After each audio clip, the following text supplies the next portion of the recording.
A very good evening, listener. My name is Simon Eboku. I am a teacher by profession, an author, a parenting coach, and a pastor. Passionate about parenting and passionate about young people.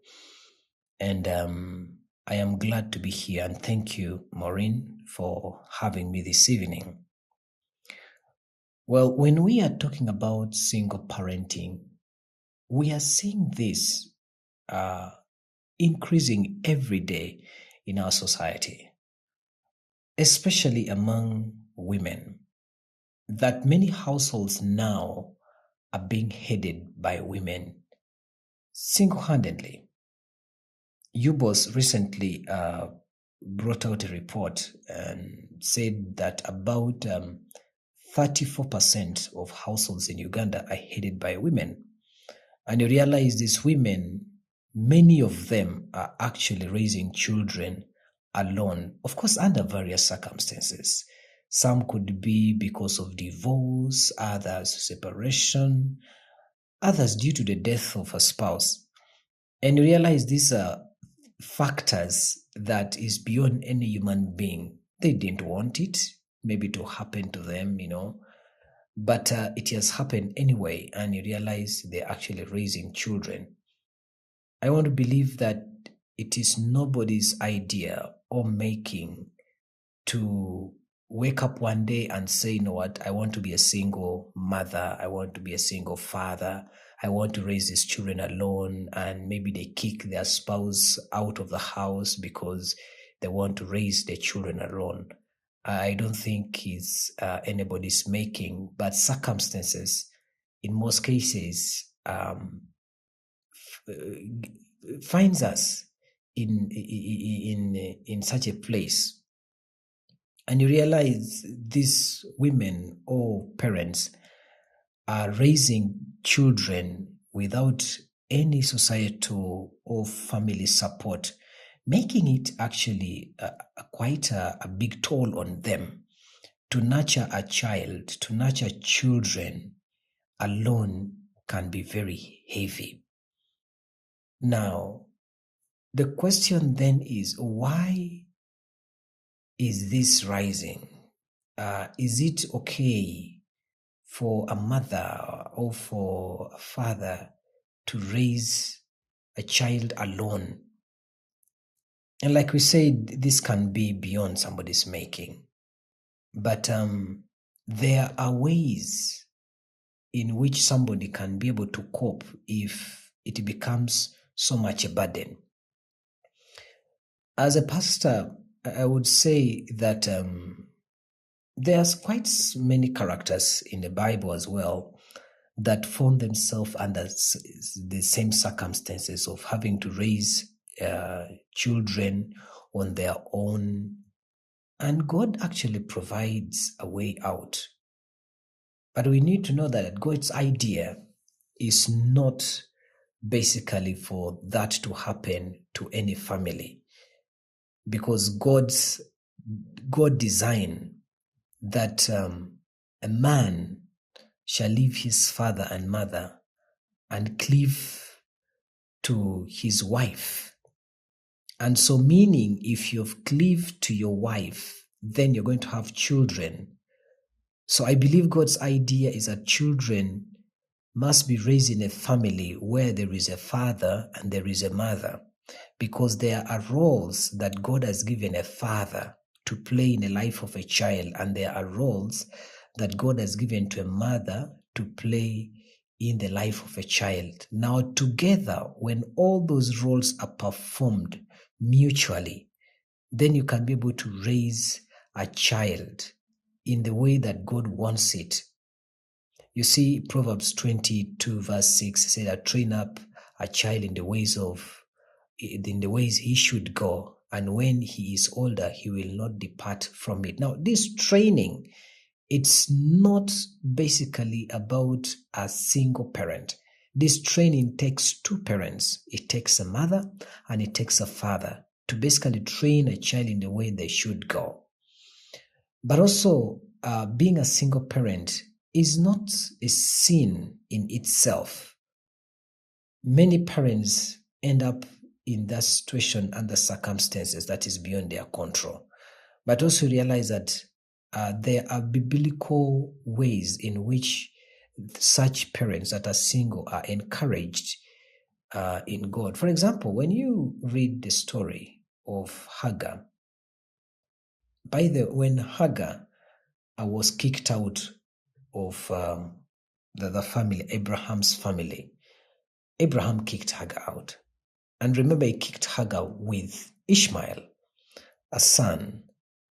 And if you read that story from Genesis 21, from about 14 to still 21, you realize time came in where Hagar found herself with the son in a desert, and there was no water and no food.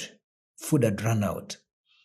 And this lady realized that I'm going to die, or my son is going to die in my arms. And she didn't want to see the son die.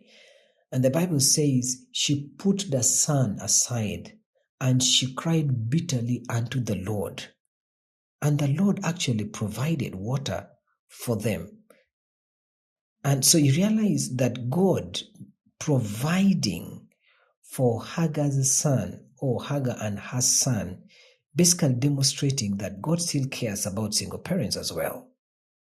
When you read about the story of the widow and the man of God, Elijah, you realize the widow was struggling alone with a child, and they had the last portion of the food, and the widow decided that we are going to eat this and basically die. 1 Kings 17. And you see, God sends Elijah as a miracle to this lady. And through Elijah, this lady was able to have enough to sell and to buy food, enough oil to sell and to buy food. He told the lady, fill the jar with oil, with water, and oil came out overflowing. And so you realize that also demonstrates that God still cares and He can provide for single parents. And so being a single parent, I need you to know that it isn't a sin. I don't know in the life of Jesus, if you remember where Joseph appears, especially in the life of Jesus later on when Jesus, was an adult. Most likely Mary was left alone with the children. That's why Jesus, when he was hanging on the cross, tells John, take care of what? Take care of your mother.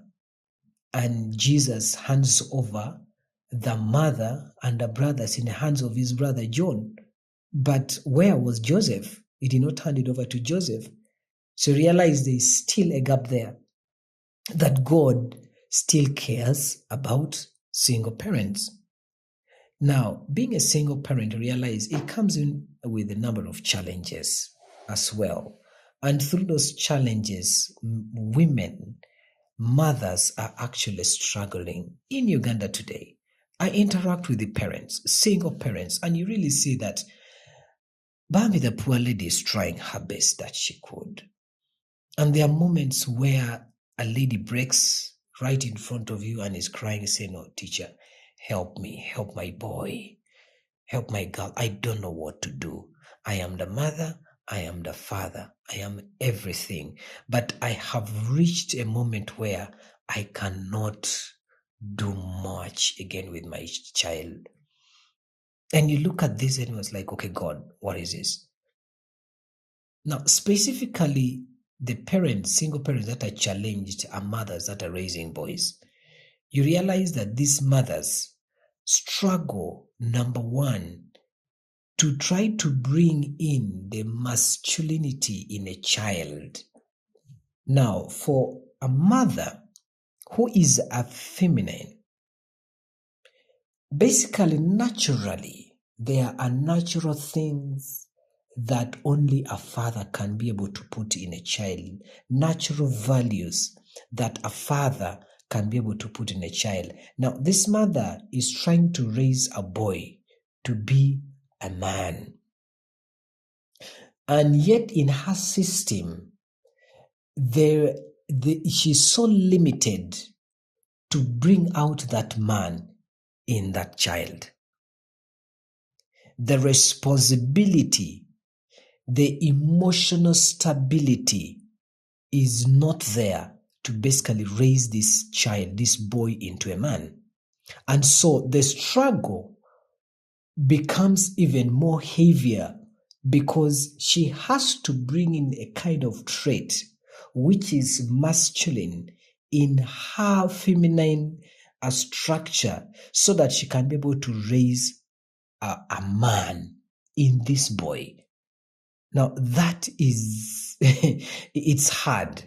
And so they keep struggling and struggling. And I want to say that, a single mother raising a boy into a man is a little bit hard. They may end up raising a strong woman in a boy.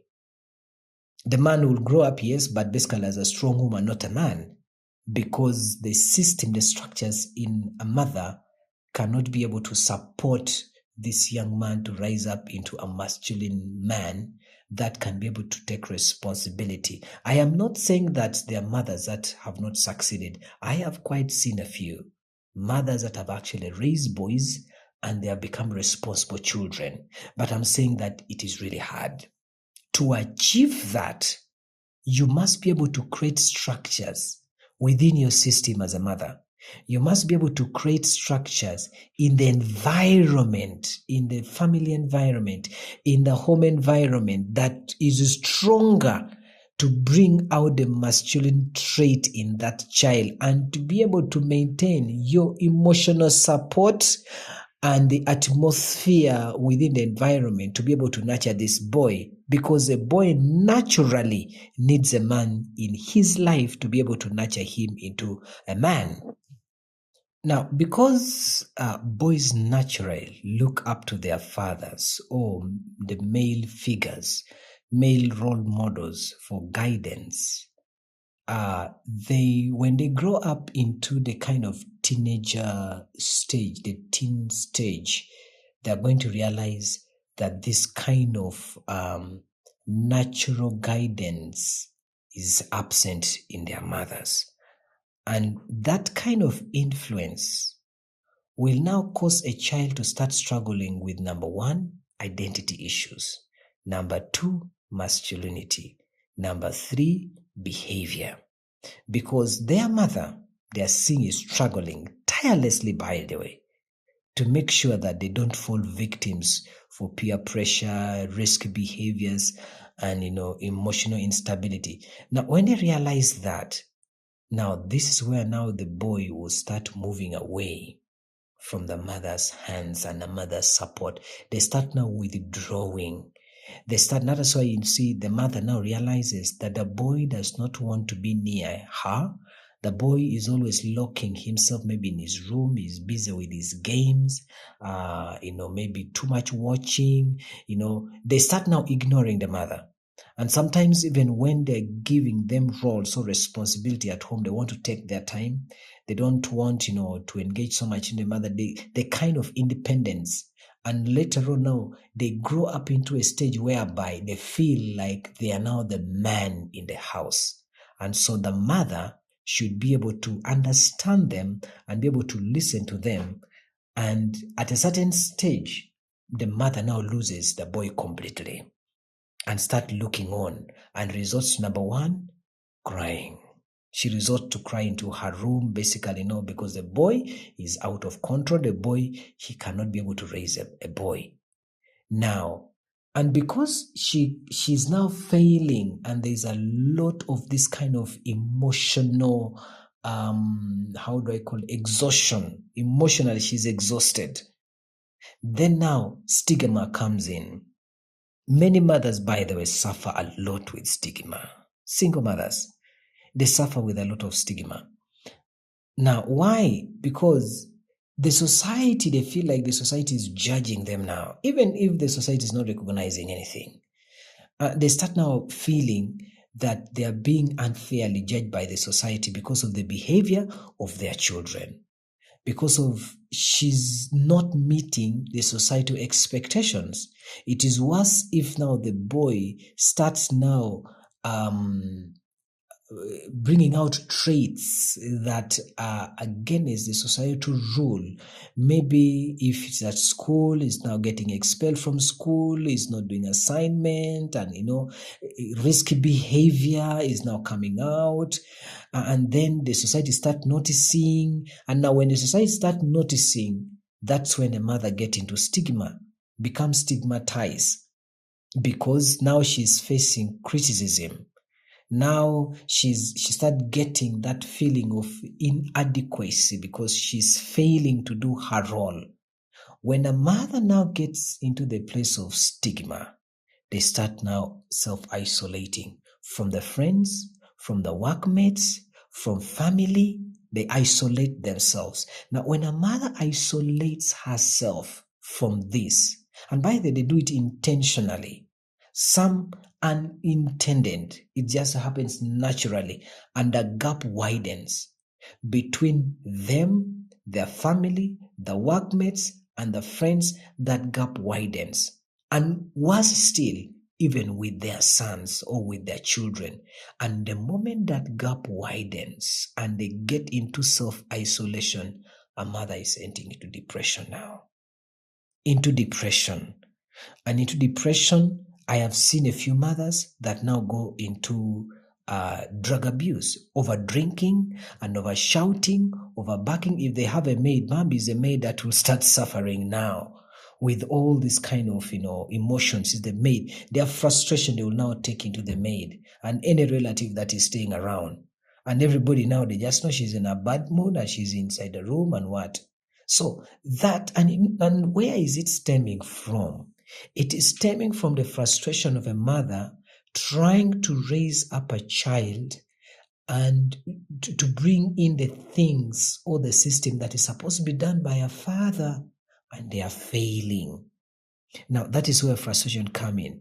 But I need you to know that studies show that boys that are raised with father figures in their life exhibit stronger behavior and stronger, they don't struggle with authority at all. They don't struggle with authority because the voice of a father, the voice of a man alone is able to put them in. I see with my sons, there are moments, when going to bed, the mother can be there shouting, now you people go to bed, now you people go to bed. No, for me, I just show up, even if I've not said anything, I just look at them and I point now, bed, and everybody's taking cover to bed. Even when maybe they just know that, daddy, when he comes in, you have to go to bed. Or if they're struggling, their mother is talking and they're not listening. Now, what I usually do to give my wife support, I don't want to appear, that I'm the only one. I only tell them, you know what? Your mother is talking to you and you're not listening. What are you doing? Did you hear mom call you? Did you hear what mom said? So what are you still doing? And you see them getting into shape. That kind of thing, it's the father that can do it. So the absence of the paternal guidance creates a crisis in discipline in every home that is headed by a mother alone. And if they see some boys now or some children now know what they do, they get out and they start now seeking for external validation, which is sometimes unhealthy. They start now looking for something or a figure that is more stronger than their mother. That's why you realize most of them now start confining in strangers, in their teachers, maybe in their pastors. So basically, those are the wise ones to be able to instill, to be able to bring out the values that they're not seeing at home.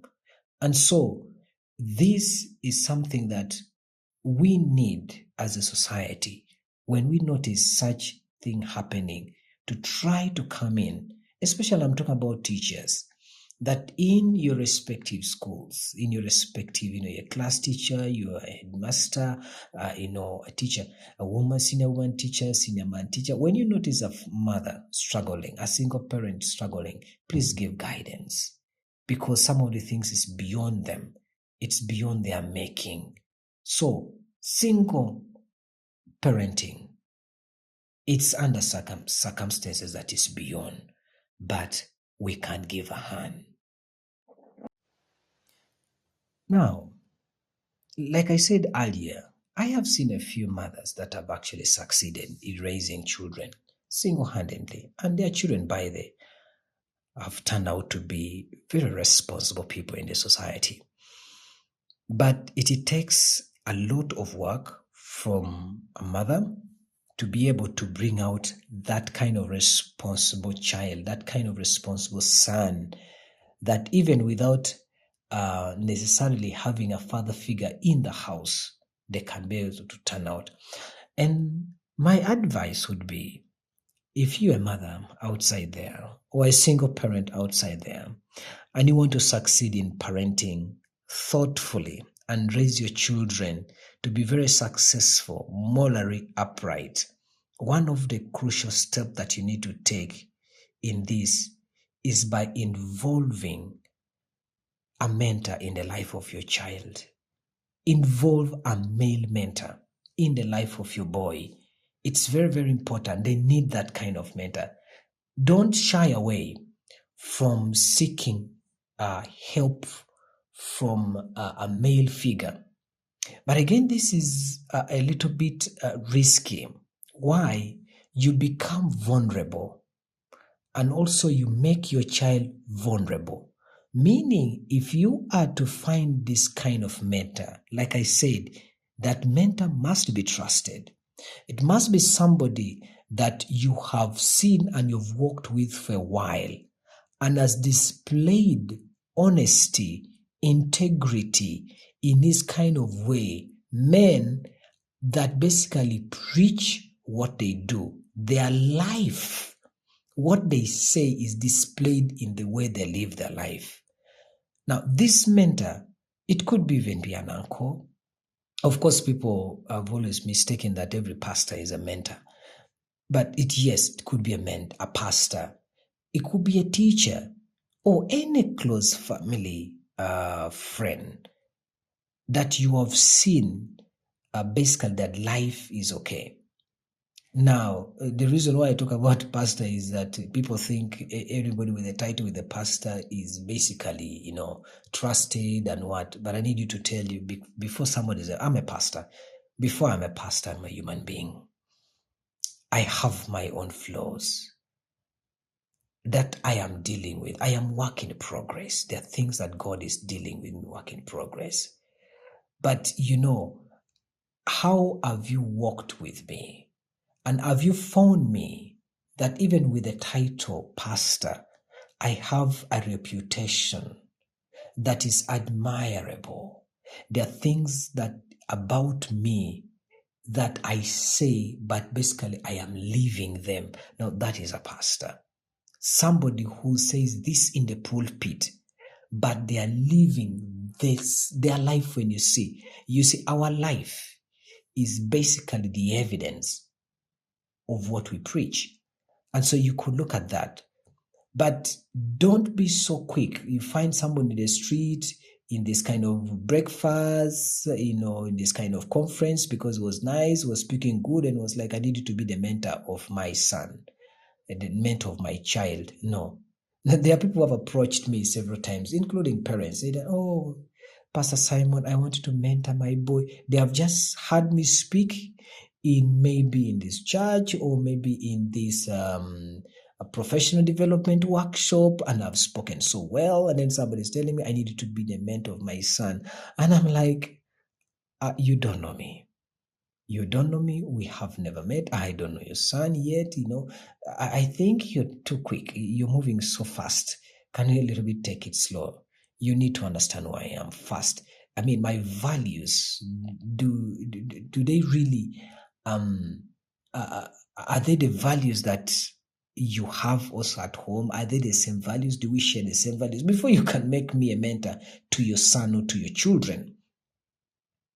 And so you need to be very careful, because if you choose somebody wrongly, you choose a wrong mentor, or you choose somebody that you have not known for a while, that person is going to take advantage of you, or take advantage of your child, especially if it's a girl child.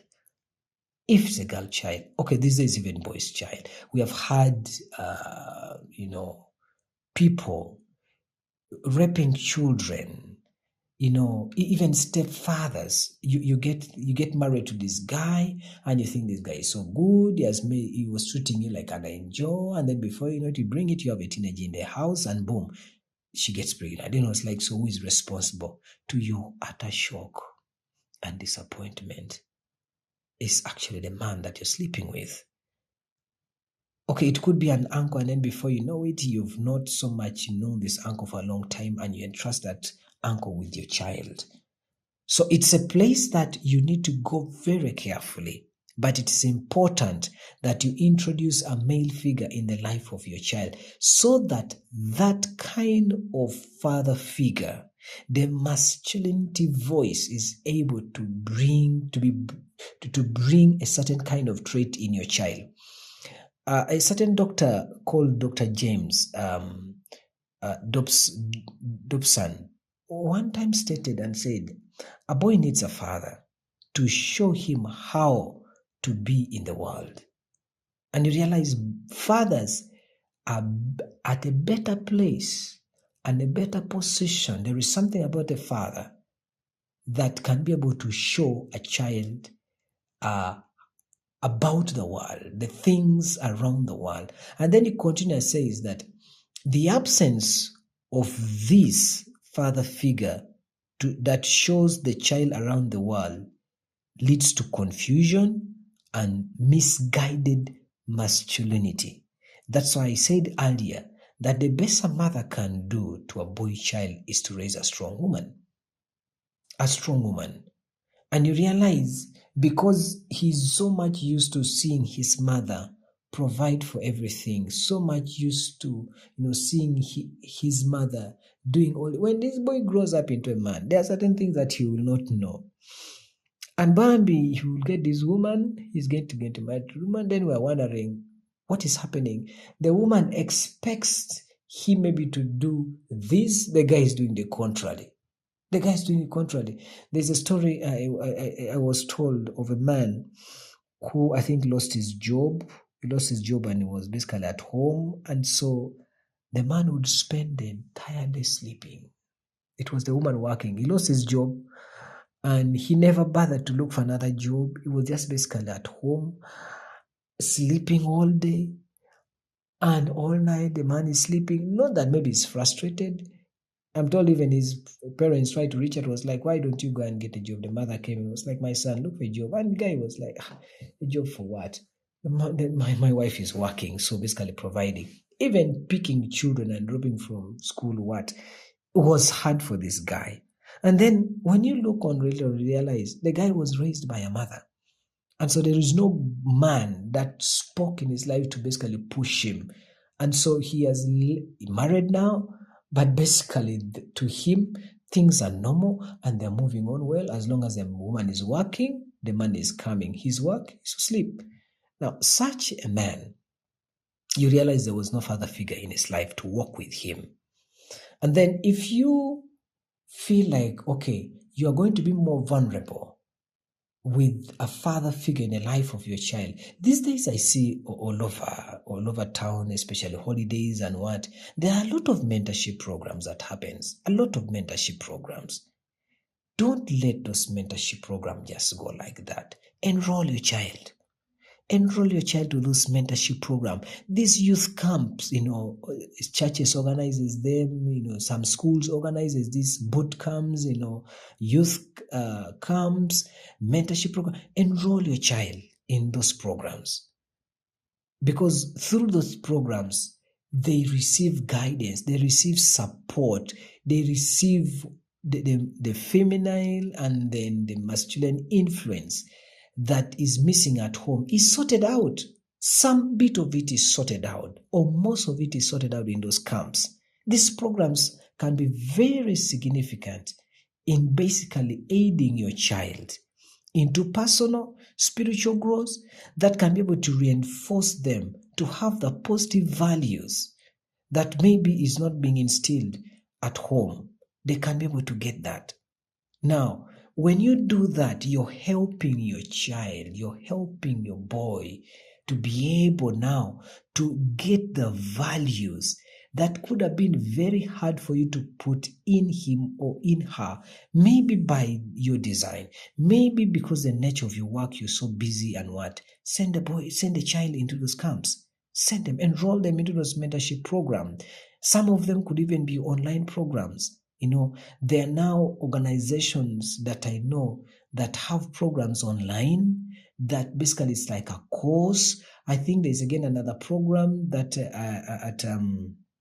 where is it? At Lueza, All Saints Lueza. There's also a program for youth, basically leadership and what. Enroll your child into some of these things.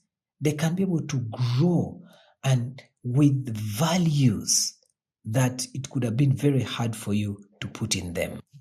Because now when these camps or these mentorship programs have given this kind of guidance that you are unable to put, now you as a mother, you now can provide the emotional stability and moral guidance, because mothers basically are so good with emotional support.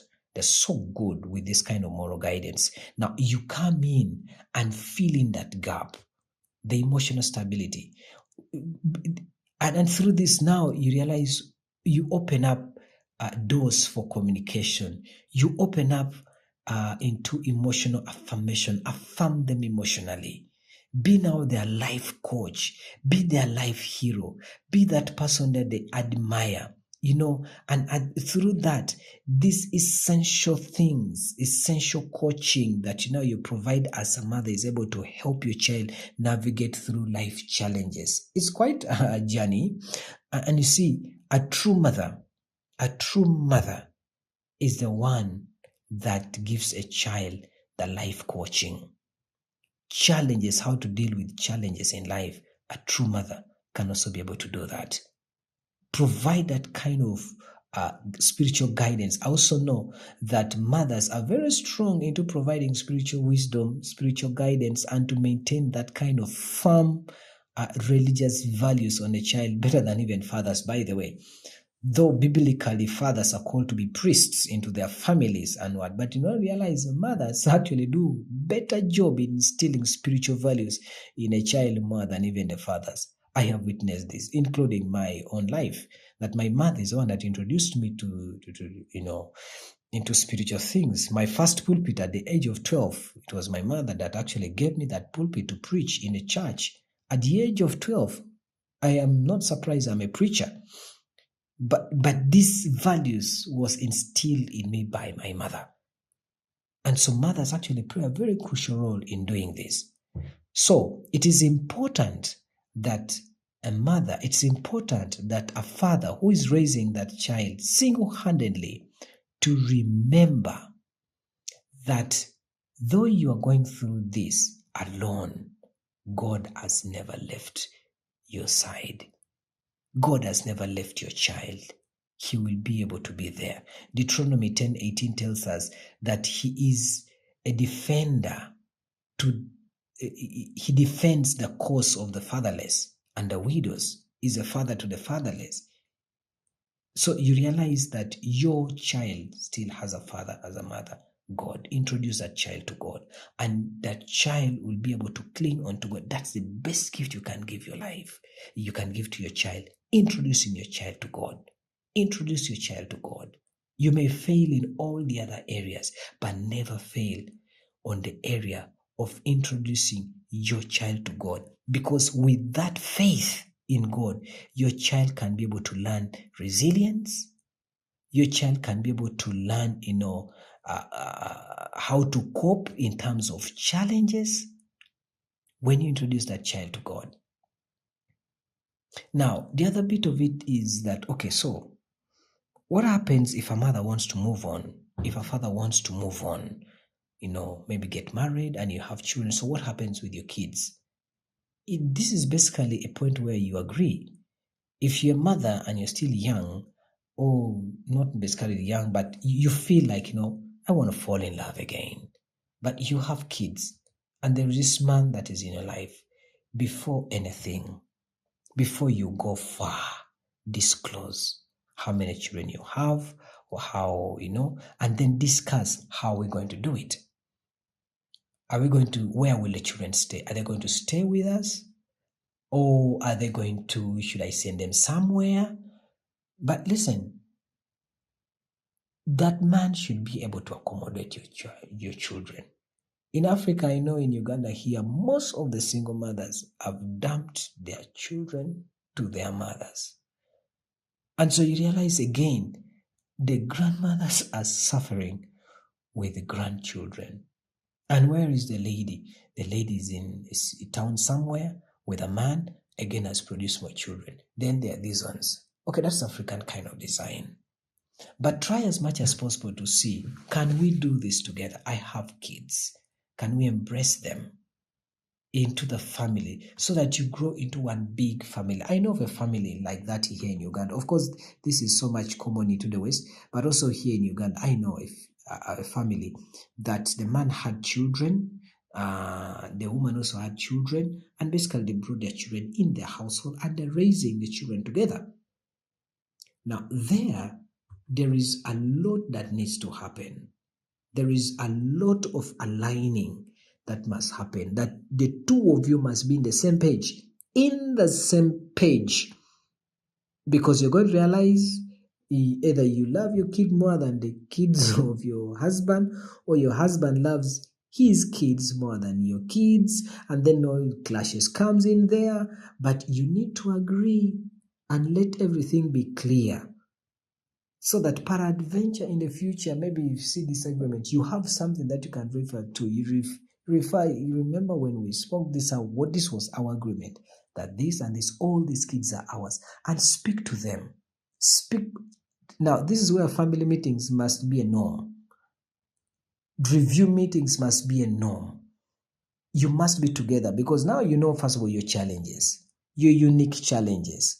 So because you have your unique challenges, you don't want to create again more challenges. So to avoid more challenges to come in, which means now you must be in the same page at all time. Always be on the same page. If there is disagreement between you two, sort it out in a bedroom. Quickly sort it out in a bedroom. Sit in a bedroom, agree. And then after you've agreed in a bedroom, then you can come and to the children and you say, you know what? This is what we have agreed. My mother, your mother and I have agreed to this and this. Are we in the same page? And listen to them. Listen to their views. Listen to what they are saying. Open communication in such a family is number one key between you and your spouse and the children. Open communication is key. Try to sort out issues before they escalate, because if they escalate, I'm telling you, your separation will be more bitter than even the first divorce or separation. It will be more bitter. Or if your family is able to accommodate your children and you want basically to have a new move, a new walk, and basically a fresh start your clock and what, and yes, your family is willing, maybe your brother or your mother or maybe your father, to embrace again your children so that you can move on, that's still acceptable. Most African families have actually do that. It's like, I think now a tradition here in Africa, that your children, you dump them to the mother. Okay, not dumping, you take them to your mother. And so we need to know one thing, that if you're to move on, what should happen? Sit down, agree on how you're going to do it. Otherwise, my final message is this: to all the mothers, to all the fathers that are raising up children single-handedly, you can do this. With God's help, with God's guidance, you can make it. But try as much as possible to always seek help. Don't isolate yourself. Don't isolate yourself, especially the mothers who are raising children single-handedly. Don't isolate yourself. Seek help, seek guidance, find a father figure in your life, in the life of the children. someone that you can confine in, who will not take advantage of you, your family, your resources, and your energy. That person, the moment you get that person, cling on that person, and all will be all right. God bless you.